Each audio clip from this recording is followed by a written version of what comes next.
As CTO of NetApp SolidFire, I'd like to hear what you see as some of the key trends, not just in F1, but generally in sports. I actually am looking very much forward to, there's been an ownership change recently announced in Formula One, and I actually think that they're going to be emulating some of the trends pioneered by Formula E, which is that all-electric battery-powered racing circuit.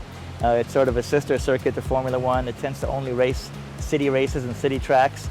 But of the many novel features there, not the least of which is the fact that there's no moving parts really in the engine. It's a Tesla-like racing experience with ludicrous modes, so it's a pretty impressive acceleration. One of the most interesting parts to me is how they engage the fans so natively and interactively through digital technologies.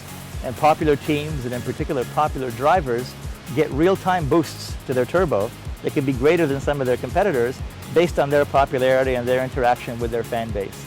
So I think it's that next experience, that next level experience of beyond providing me an app with a digital map or a way to just have a paperless ticket, but taking that fan experience to the next level and involving the fans in the race as opposed to more than just watchers is an obvious next step for Formula One as well.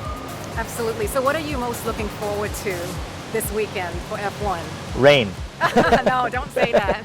Only because, as much of a Lewis Hamilton fan as I am, and it's not because he's winning right now, it's because he won his original championship on the last corner of the last lap of the last race when he won his first championship, a real true racer.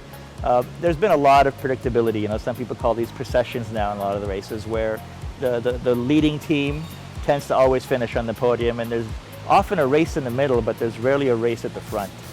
So what variable conditions like rain introduce over and above a night race to begin with is just a lot more dynamism, and a lot of these analytics, these simulations, data-driven simulations that some of the teams run, kind of have to be tossed by the wayside, and now the real-time interpretation and the real elements of the sport can rise even further to the fore, where literally any one of the teams, particularly the mid-ranked teams, as well as the top-ranked teams, can vie for the win, can vie for the podium. And that's healthy for the sport, it's healthy for the fans.